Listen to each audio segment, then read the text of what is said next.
बिस्मिल्लाहिर्रहमानिर्रहीम। नाज़रीन, हम आज मौजूद है PK 84 से भारी अक्सरियत से इंतखाब जीतने वाले हाजी फजले इलाही के हुजरे में, जहाँ पे आवाम जोक दर जोक आ रहे हैं और उन्हें उनकी कामयाबी पर मुबारकबाद दे रहे हैं।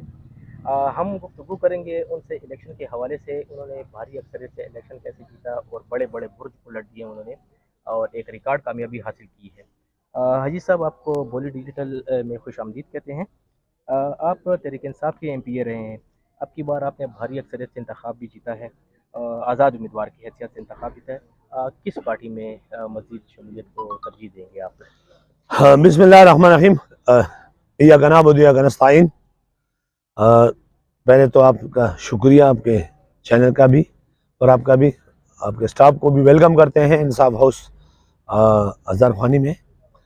अल्हम्दुलिल्लाह, मैंने जिस जिस इलाके में खिदमत की है, ना तो मैंने किसी के साथ झूठ बोला है ना कम, और मैं इतने तरक्याती काम किए हैं कि वो लोग खुद हर बात पे वो इस तरह क्लियर वो सबूत देते हैं कि जी अल्हम्दुलिल्लाह पाकिस्तान की तारीख़ में कभी इतने तरक्याती काम नहीं हुए। दूसरी बात आपने जो कहा है वो ये है कि पार्टी इय्याका नअबुदु व इय्याका नस्तईन है, और पार्टी वो पार्टी है जो कि अल्हम्दुलिल्लाह मेरे लीडर हैं इमरान खान साहब, जो मुस्लिमा के लीडर हैं, वही मेरी पार्टी है, रहेगी और मरते दम तक रहेगी इंशाल्लाह। उसमें कोई वो दूसरी बात नहीं है।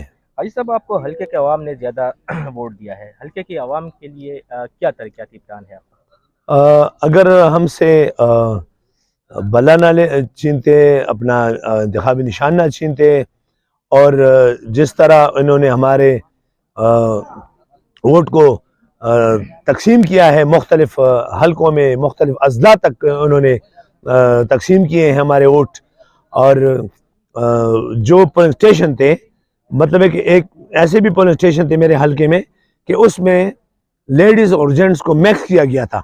अगर ये हरबे ना करते तो मेरे ख्याल में कि ये 25 की बजाय ये 40+ होते हैं, और जो इन्होंने ऐसे किए इस वजह से थोड़ा सा रेशो। अदरवाइज मुझे हल्के के अवाम पे, अल्लाह पे भरोसा है कि अल्हम्दुलिल्लाह जिस तरह मैंने दिन रात उनको प्यार मोहब्बत दी है, अल्हम्दुलिल्लाह वो भी इसी तरह देते हैं। गैरतमंद कौम है मेरा। हाजी साहब, क्या समझते हैं, भले का निशान छीना है आपसे, तो उस पर क्या रेशो के क्या डिफरेंट हुआ है, क्या फ़र्क पड़ा है? देखिए, एक तो वो जो है कोई लेडीज़ का तो सबसे हर पोलिंग स्टेशन में जीत गया हूँ, और काफ़ी वोट हमारे ख़राब हो गए हैं, वो ज़ाया हो गए हैं। और इसके अलावा जो है एक चीज़ वो होती है कि वो बहुत सिंपल सा निशान था, क्लियर था, हर बंदे के लिए क्लियर था, वो ये इन्होंने ये मसला बना दिया। फजील साहब, ये बताएं कि माशाल्लाह आप MPA भी रहे हैं गुज़श्ता अदवार में, और अब की बार आपने जीत को गले लगाया है, तो क्या नेशनल असम्बली में जाने का इरादा भी है इसके बाद? नहीं, यही है, क्योंकि नेशनल असम्बली में जो है ना, अगर कोई काम का खिदमत करना चाहते हैं कि वो खिदमत करे, तो सूबाई असम्बली में अपने अवाम के करीब रहना, उनकी हर दुख दर्द में शरीक होना, ये कौमी असम्बली में मुमकिन नहीं है। नहीं है मुमकिन। हाजी साहब, अक्सर दीगर उम्मीदवार जो जीत चुके हैं, तो उन्होंने अपने अपने हल्के के लिए भी ऐलानात किए हैं। उससे पहले भी उन्होंने मंशूर अपना शेयर किया था, हम हल्के के अवाम के लिए करेंगे, वो करेंगे। आपके हल्के ने जिसको आपको वोट दिया है ज़्यादा, तो आपका क्या कोई खसूसी पैकेज है, कोई खसूसी ऐलान है उसके लिए? पेशावर की तरक्की के हवाले से कोई खसूसी प्लान है आपके हवाले, आपके जिन जिन जिन जिन लोगों ने ऐलानात किए थे, वो उनको पता था कि हम झूठ का सहारा लेके इलेक्शन जीत सकेंगे। वो झूठे लोग थे। मैं जिस इलाके में जाता हूँ वहाँ पे ऑटोमेटिकली मैं नोट करता हूँ कि इसमें क्या काम है, कहता नहीं हूँ, बस अल्लाह से दुआ करता हूँ कि अल्लाह मेरी मदद फरमाए, और मुझे अपने जो इलाके के मसाइल है उसको जो है अल्लाह से हर टाइम दुआ करता हूँ कि मेरी मदद करें बस। अच्छा, इससे आखिरी सवाल आपसे, आप क्या समझते हैं कि पेशावर को गुज़श्ता अदवार में तरक्की क्यों नहीं मिल सकी? पेशावर जो कभी फूलों का शहर कहलाता था, गंदगी की ढेर में क्यों तब्दील हुआ, और इसका जिम्मेदार आप किसको समझते हैं? देखिए, 2013 से लेके, और जब हमारी हुकूमत रही 5 साल, और फिर उसके बाद 3 साल 8 साल, उसमें रिंग रोड पुलों का बन गया है, शहर पेशावर शहर पुलों का शहर बन गया है।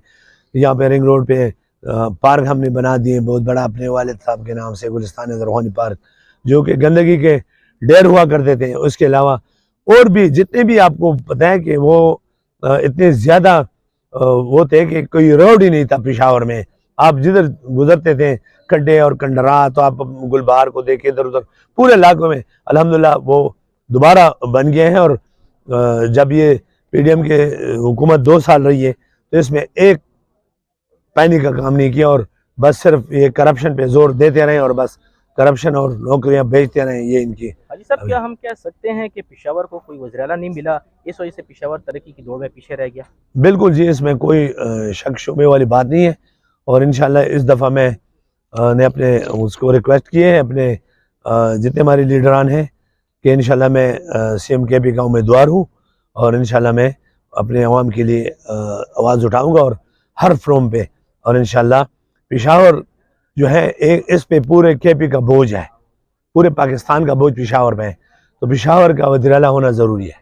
حاجی صاحب جیسے کہ آپ نے اپنی گفتگو میں فرمایا کہ پشاور کے سی ایم کے آپ امیدوار ہیں، اور اللہ کرے کہ آپ سی ایم بن جائیں، تو پشاور کے لیے کوئی خصوصی اعلان کریں گے، کیا کریں گے؟ دیکھیں یہاں پہ ہیلتھ کے جو ہاسپٹل ہے پورے نہیں ہیں، ایجوکیشن کے جو کالجز ہیں، سکول ہے، جو یونیورسٹی ہیں وہ پورے نہیں ہیں، اور ہر بچہ چاہے وہ ٹرائبل ڈسٹرکٹ سے ہو یا کوئی آؤٹ ڈسٹرکٹ سے، نام تو آپ سب کو یاد ہے کہ وہاں سے ہر بچہ کہتے ہیں کہ میں یہاں پر پڑھوں، ہر بچہ کہتا ہے کہ میں علاج بھی پشاور سے کروں۔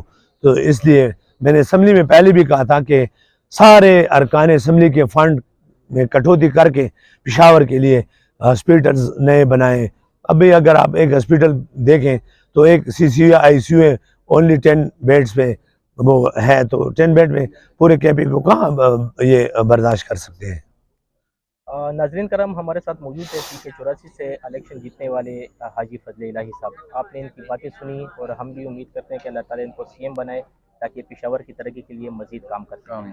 مدثر زیب، پولی ڈیجیٹل، پشاور۔